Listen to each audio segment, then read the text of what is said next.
1. James chapter number 1, beginning at verse 13. Stand for the word, please. Would you stand?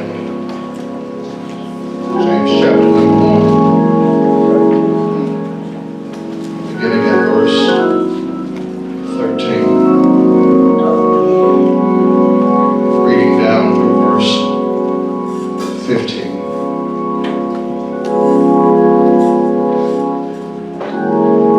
James writes,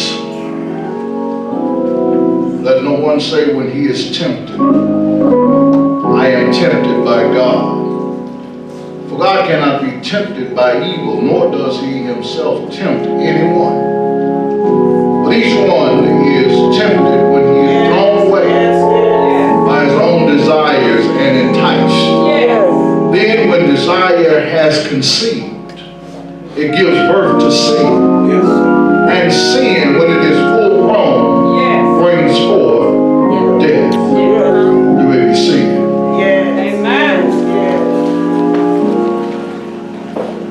I want to talk about today,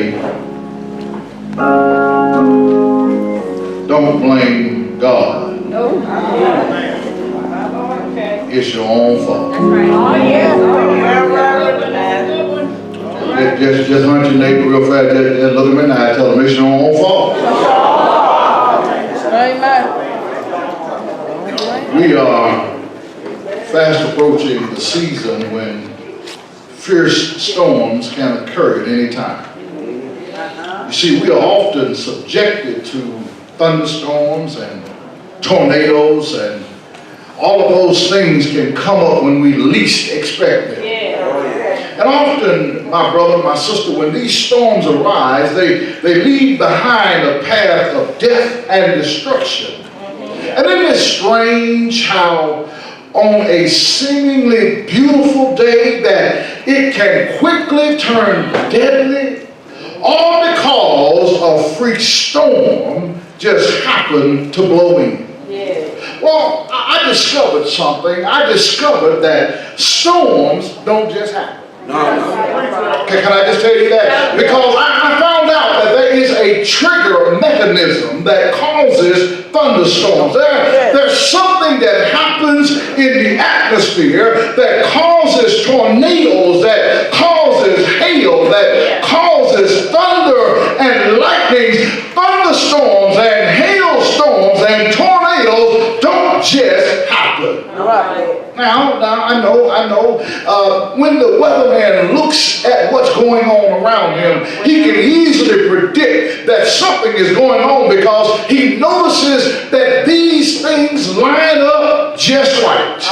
And you know, I got real curious, and I decided that I would look to see just what the weatherman saw. I wanted to know, what is it that causes these storms to happen? And so when I began to look, I found something that fascinated me. I found out that most thunderstorms and most tornadoes are born out of an instability in the atmosphere. You see what happens, the warm air and the humid conditions, they begin to collide with the lower atmosphere. They meet up with the colder air, and whenever you have warm air and cold air mixing and mingling, then you have the potential for storm. And I discovered that what happens when the warm air and the cold air get together, they begin to collide, and they intermingle, and they begin to make the wind shift, and you get wind shears, and then all of a sudden this instability in the atmosphere causes a storm. I just needed to tell somebody that storms don't just happen. Can I help somebody in here? Because I think somebody in here today is in the middle of a storm. And I need to tell somebody in here that you are a thunderstorm, you're a tornado just waiting to happen. Because there's some stuff happening in you. There are some opposing forces that are coming at you that when they meet up together, a storm will happen in your life. They don't just happen. Storms don't just come. Tornadoes don't just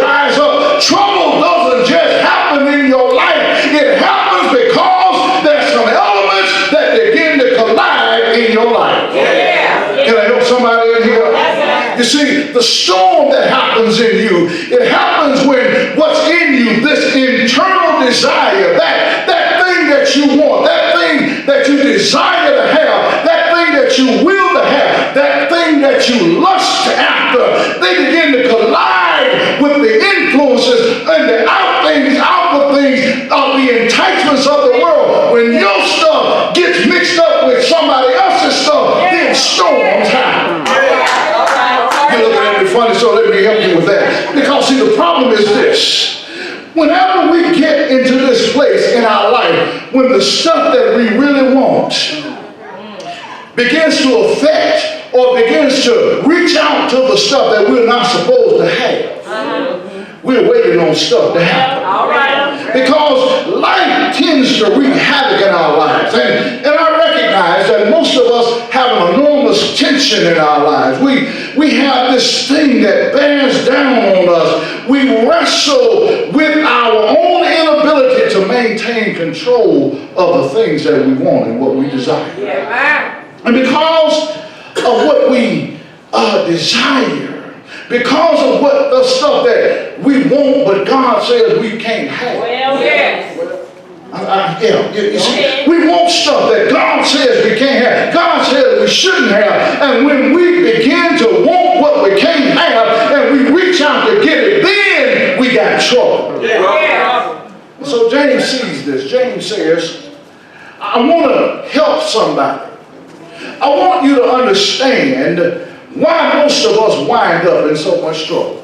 Yeah. I want you to grasp why we're in the midst of dealing with so much temptation, and not only dealing with it, but yielding to the temptation. Well, you remember that James has already been trying to help us when it comes to the idea of dealing with storms. Yes. You remember that James has already reminded us that storms will come in your life. Yeah. He's already told us that they don't have to make an appointment. They don't have to call you on the phone. They just show up. Yeah. And he said that when these things show up in your life, he says you must have the proper attitude to get through it. Yeah. And he told us that when tribulations come, when trials come, when troubles come, the one thing we ought to learn to do is have joy in the midst of the storm. He told us there is a psychology to suffering. But then James moved on and he reminded us that we can get through the storms of life better if we recognize that our storms have a purpose. Yeah. A whole lot of us think that storms come to beat us down, storms come to hold us down, but when you recognize that your storm has a purpose in your life, it is meant to help you rather than harm you. That suggests that you can get through your storm better when you understand that your storm has a goal, it has a place it's taking you to. Yes. Then he told us that a lot of us have struggles when we get in our storm, because a lot of times we don't really know what to do. And James says, here's what you do when you're in a storm and you don't know what to do. He says, call on God Yes. and ask God for wisdom to make it through the storm. And he says, when you ask God, God will answer you. God will hear your prayer, and God will give you more wisdom than you know what to do with it. Then he told us this. He says, the problem with a lot of us is when we ask God to help us through, we don't believe God will do it. He says this. He says, now when you ask God, don't ask God with a double-minded mentality. Right. Don't go to God saying, Lord, I want you to do this, but you still don't trust God to get you through. Yeah. He says, because when you ask God in that way, God will not answer your prayers. Yes. Then he seemingly looked like he was changing gears, and in the next verses, he began to talk to us about the haves and the have-nots. Yeah. He told us that in the church, you got those who have and those who have not. And he said, because that those who don't have, rather than you envying those who got it, remember that you got something they don't have. You got spiritual blessings that the person who has does not have. But he also told the person who has it, don't get so high and mighty, because the stuff you got, you can lose it real quick. And so he recognized that there are some things things that you ought not wrestle over. Some things you ought not lose your mind over. But then if you really notice what James has been doing, James has been talking about those things that are external. He's been talking about those things that we encounter that come at us from the outward parts of us. And he says those troubles and those trials, they manifest and they are originated from outward situations. But James now is going to remind us that it's not the outward stuff that really gets us. It's the stuff that you wrestle with that's on the inside of you. It's the internal pressure. It's the stuff that you really don't want nobody to see that really is the big issue that you need to deal with. And so James now begins to turn the corner, and James will talk about the fact that we have to deal with our own mess.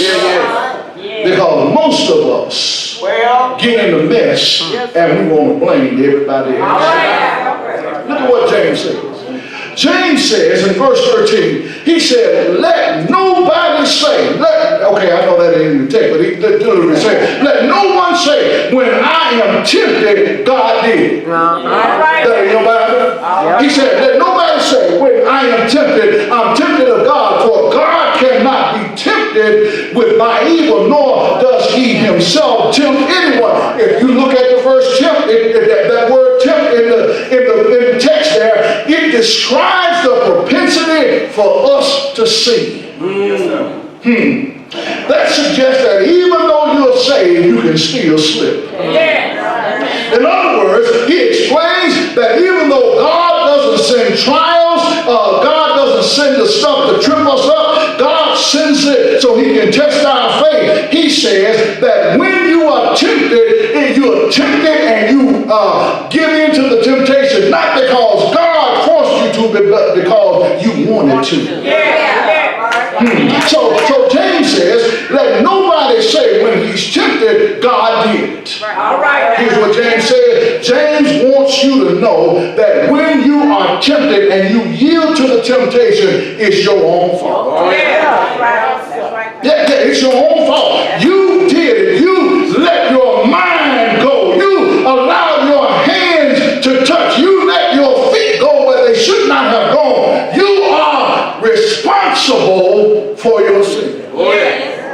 So he says, when you are tempted, stop accusing God. You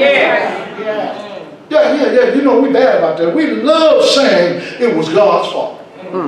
God did it. God allowed it. God didn't stop it. God didn't. Wait a minute. Wait. Stop trying to say that what you did, God made you do. All right. I'm trying to talk to somebody here because I know a lot of us in here, we love blaming everybody else. We love hollering about, it ain't my fault. All I was just minding my business. I just happened to be walking by the liquor store and I saw a bottle in the window and the bottle started calling my name. Y'all ain't saying that. I was walking down the street and I was not looking at him, but he was checking me out. And all I know was he looked real good to me. And I found out I just couldn't help myself. All I'm trying to say is stop trying to blame somebody else. For what? You won't. You did. Yeah, that's what we do. We blame everybody but the person that did it. James said, let nobody say, when I'm tempted, to say that God tempted me. Well, why we can't say that? Because God doesn't tempt men. God doesn't tempt you to do evil because it is against the nature of God to bring you to a place to do something that God hates. God won't tempt you to do. And watch this, if God could be tempted, it suggests that he is less than God. Yeah. All right. Because if God can be tempted, then it suggests that God really ain't God. But God, the God we serve, cannot be tempted with evil because God is God. And so the text says, don't blame God for your sin. But here's the problem. A lot of us won't blame God. We like to blame Satan. We pull out that old Flip Wilson and we get like old Geraldine strutting around. Oh, am I dating myself here? And y'all know Flip used to walk around hollering about the devil made me do it. And a whole lot of us like to say the devil made us do it. Now, only thing the devil can do is point you to the mess. The only thing the devil can do is show you how much food is on the table. The only thing the devil can do is let you smell how good she smells. The only thing the devil can do is let you see how built up he is. The devil can't make you taste it. You did it because you wanted to. You did it because you thought you could get away with it. Y'all might have cried on me. You did it because you thought in your mind, oh, just a little bit more. So we like to blame the devil. But the devil, all he could do is remind you that is right there. You make the choice. You decide what to do. But then, if we don't want to blame God and we don't want to blame the devil, then we take a whole lot of time and we try to blame somebody else for what we do. Well, if I had not been abused, I wouldn't have messed up. If my boss just wouldn't say the wrong thing, I wouldn't act so stupid at work. I mean, if the folk at church were a lot nicer, if they would just speak to me. Ooh, why y'all so quiet?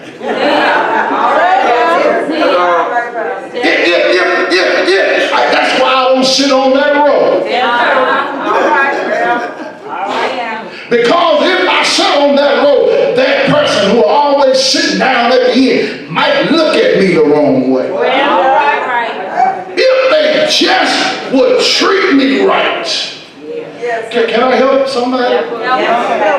In the words of Michael Jackson, you need to look at the man in the mirror. Because a whole lot of us want to blame everybody else for the stuff we're doing, but really it ain't nobody but you. I heard a preacher this morning say this. He said, you have had 5 boyfriends. And every last one of them crazy. Maybe it ain't the boyfriend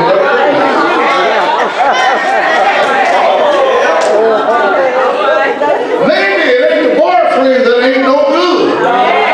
Maybe you ought to stop putting your finger at everybody else. Maybe you ought to look at the one who doing all the talking. Maybe you're the one who ain't got no sense. Some of y'all can't say nothing up in here. I guess I'm in your house. I guess I'm walking down your, I guess I just walked up in your house and put my dirty feet on your coffee table. I guess I'm talking about you. If I am just going on holler ouch. James says that the problem is most of us want to blame somebody else. We create the storm. Because what's in us wants something on the outside of us, and we do what we can to try to get it. But notice, he says, verse 14, but every man is tempted when he is drawn away of his own lust and enticed. Notice that he says, each individual person. It is your own sin. Just go on up to it. Just go on and admit that it's your fault. It's not somebody else's fault that you messed up. You can't blame mama, Because mama wasn't there, you can't blame daddy because he mistreated you or he wasn't there when you needed him. You need to just go on and own up to the fact that the stuff you're doing it because you want to do it. Now, watch what James says. James says, I want you to see who's to blame. He says, it is us who are lured. It is us who are drawn away. It is us who are enticed. We're the ones who allow our desires to get our way. We're the ones who choose to do something in order to massage a need. We're the ones who do it. We're the ones who receive something. We're the ones who go after something because we recognize if we get it, it might make us feel better. And so we can't blame anybody for what we do. We do it because we want to do it. Notice he uses the word drawn away. He uses the word lust. He uses the word desire. That word lust or that word desire has the meaning of a strong pull towards an object. It is an intense longing. It is that desire to have something you can't have. Okay, since I'm in a good audience and since I'm with some folk who I think will understand what I'm trying to say. Men have it for a woman that looks good. And because she looks good, she becomes a conquest. And he will do whatever he can to get her. Yeah, he will go out of his way to impress her, even though he doesn't mean what he says, but he does it just so he can get her. Now, women don't shout amen too quickly because women do it too, because they recognize that if a woman has a good man and she's your friend, you will do whatever you can to make that man your man. I ain't hearing nobody else. Because you recognize that because you realize he's a good man, you want to challenge yourself and see if I can take it. I know y'all don't act that way with me. I know y'all good church folk. But I know some folk like that who, because they know they got a friend who got a good man, the first thing they'll do is, I'm going to get him. I'm going to do what I can. And I'm going to take that man down. She ain't really your friend either. But I need to tell somebody that because of that, you have a passion that says, I want something that ain't mine. You'll do whatever you can to get what you want. So James says that a whole lot of us are dragged away by our own lust. That means we allow some triggers to get us in trouble. Y'all know how it is. You ain't thought about him in a long time. And all of a sudden you driving down the road. And you listening to the radio. And your song comes on.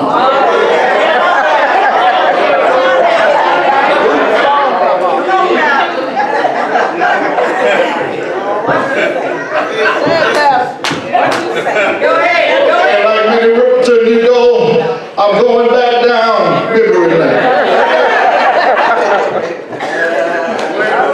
And before you know it, something on the inside. So I wonder what he doing. I wonder where she is right now. The trigger got you to a point where you want what you know you don't need. And some of us are so big, so bad, and so bold, we'll pull out the number and call them again. Hey, baby. You know who this is?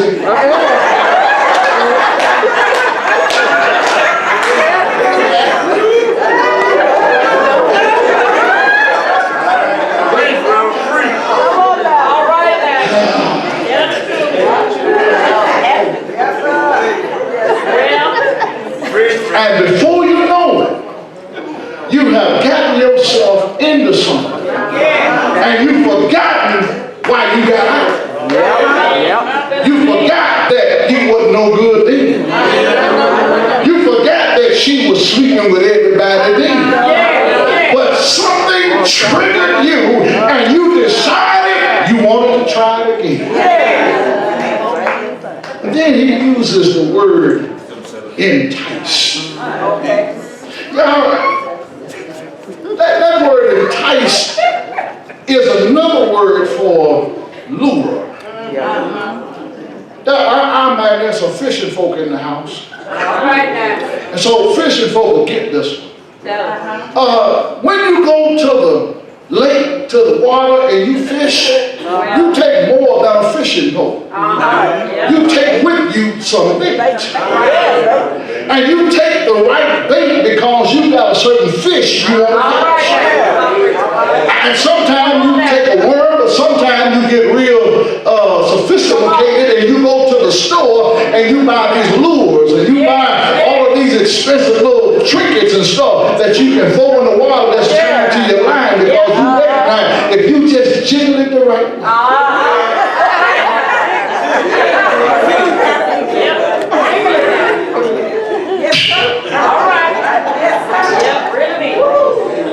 You jiggle it the right way. That fish gonna see something and they gonna say, that look like food.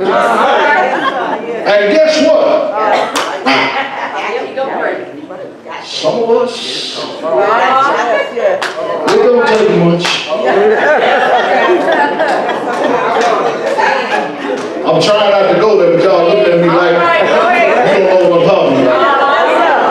It don't take much. All she needs is the right bait. All he needs is the right bait. And he got you hooked, line, he got you reeled in, he got you right where he wants you because you failed for it. Not because somebody made you, but because you wanted to. Y'all already know. Yes, sir. Yes, sir. You don't get there because somebody forced you to. You got there because you wanted to. Yes, sir. You wanted to. Okay. We're in church, y'all. Let's go be real in church. Just go on and admit to yourself. You ain't got to say it to nobody else. Just go on and say it's my own fault. See, I know some of y'all sitting up here like y'all ain't never seen it. You're sitting in here acting like you never yielded to temptation. James says that the reason why you yielded to the temptation because you allowed yourself to be seduced by something that the Lord said you didn't need. What is verse 15? He says, he used the word then. When lust has conceived, it brings forth sin.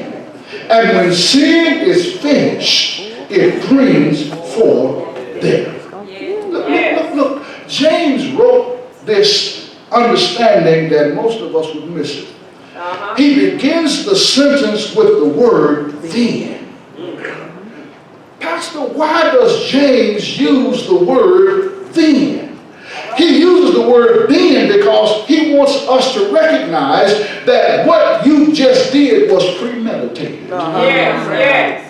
Yeah, you missed that. He uses the word then to remind us that this stuff that you fell into didn't just happen out of the blue. You did it because you wanted to. Then means after you have been tempted. Then means after you have been dragged away. Then means after you have let your desires rule you. Then means after you allowed yourself to be baited, to be seduced, to be lured. Then all of this stuff happened. You made the choice. Yes, sir. He says that you did it. But watch this, and I want you to hear me now. It's not a sin to be baited. It's not a sin to be tempted. The sin only comes when the internal source within you, that is your desires, allows the external source or the force without you, that is the deception, the lure, the bait, to cohabitate together. It only happens when you allow this stuff to come together. All right. And so he says, then when sin is finished. And see, that's the problem with us. When we allow our desires and the outward influences of the world to converge, the problem is it begins to produce something that we don't want. He says it in the text. He says, then when lust has conceived, it brings forth a baby called sin. Yeah. When your desire to have, when you allow your enticements to get the better of you, that thing will produce in you something that you don't want. Amen. Because it says, when lust has conceived, when it has come together, it brings forth something. Now, watch what James says here. He says that it brings forth sin. Y'all do know that sin is a missing of the mark. Sin is like shooting at a target with a big bullseye, but you come short of the target. James says that a lot of times what we do misses the mark. And when it misses the mark, it brings forth this sin. Now notice the progression. Because it says it's kind of what we call a spiritual LSD. It says lust brings forth sin. And sin then brings forth death. All right. Isn't it amazing how we get ourselves in trouble because of the stuff that we want?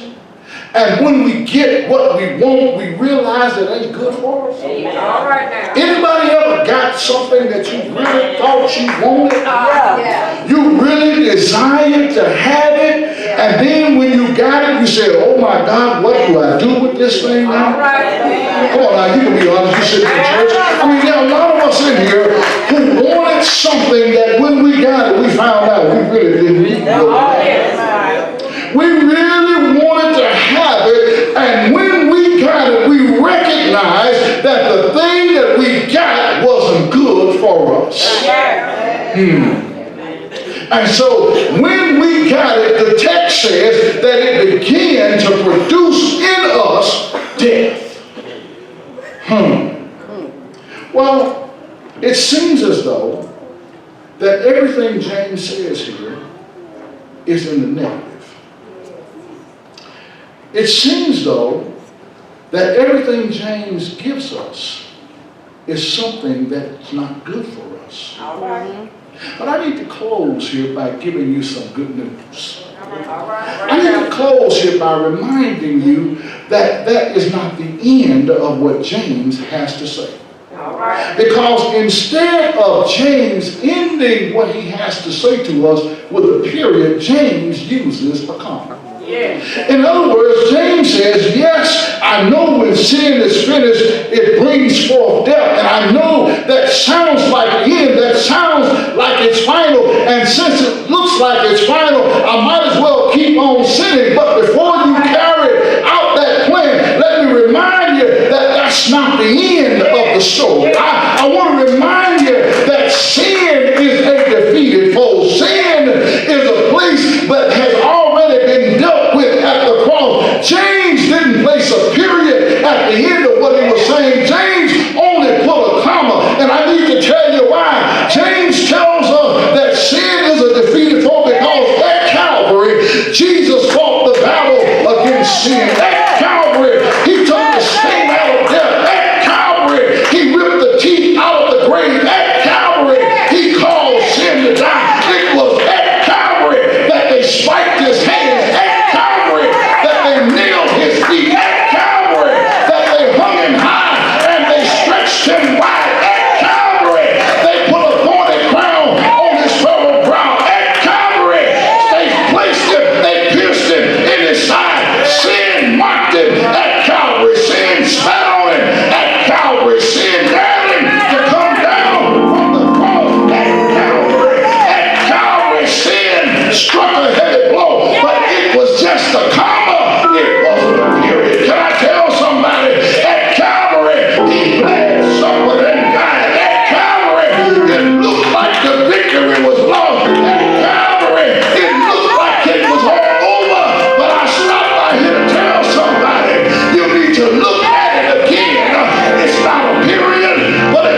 had taken over.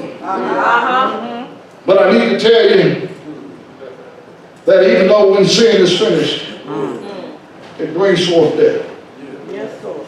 But Jesus took the sting out of death. Yes. Stay out there. He took victory Yes, sir. from the grave. Yes. I need to tell somebody that if you got Jesus, Yes, Yes, sir. you got everything yes. that you need. Yes, sir. Jesus Jesus. paid it all. Yes, Paid it all. All to him. I owe. Oh, yes. Sin had left a crimson stain, All right now. but he washed it Glory. white as snow. Yes, sir. I think that yes, we've all made mistakes. Yes. And all James is trying to do is remind you, don't try to act like you haven't seen. Yes, Lord. Go ahead and confess Yes, sir. that you messed up. Go ahead and deal with the internal struggles and the outward desires. Yes, sir. And just let the Lord know, yeah, I'm slipping, but I need your help. Yes, Lord. And if you have Jesus, he says, all you need to do is confess your sins. Yes. See, most of us don't get to that point. I'm done, y'all. Most of us don't get to that point. Most of us mess up and leave it messed up. Yes. Yes, sir. Most of us sin and leave the sin on the table. Yes, sir. But Jesus, through John, if you confess your sins, he's faithful and just to forgive your sins. And Yes. I like that conjunction. And to cleanse you of all Yes. unrighteousness. Thank you, God. You don't have to hold your head down. Yes, Lord. Thank you. I regularly talk to the Lord. I regularly say, Lord, I can't blame you, it's my fault. Yes, Lord. But when I say it's my fault, I also follow that with a confession and repentance. My Lord. When you confess, Yes. God forgives. Yes. Praise God. Thank you, God. Don't blame God. Don't do like some folks say, because the Lord made me this way. Yes, sir. Well, my Lord. Yeah. All right now. The Lord knew that this was me. And because the Lord knew this was me, that's why I do what I do. All right. Well. You like Adam. All right now. Lord, that was that woman you gave me. Uh-huh. She the reason why I did what I did. That didn't fly with God then, it doesn't fly with God now. Praise God. Praise God. God didn't make you to sin. So, own up to it, confess it, and let the Lord do his work in you. Amen? Amen. Lord, my Father's house is open. Door of my Father's house is open. You can come today as a candidate for baptism. Come out love by Christian experience. Perhaps you messed up and you've been messing up. You've been doing wrong and it's time to call it with you. It's never too late until you can't do anything about it. While there's still breath in your body, make some changes in your life. Give it to the Lord. James didn't write all of that to condemn anybody. James wrote that so that we can look honestly at ourselves, honestly at who we are, and realize that we need the Lord. If it's you today, you can come today as a candidate for baptism. accepted Jesus Christ as your Lord and Savior? Oh, yes. You can come by letter if you are a member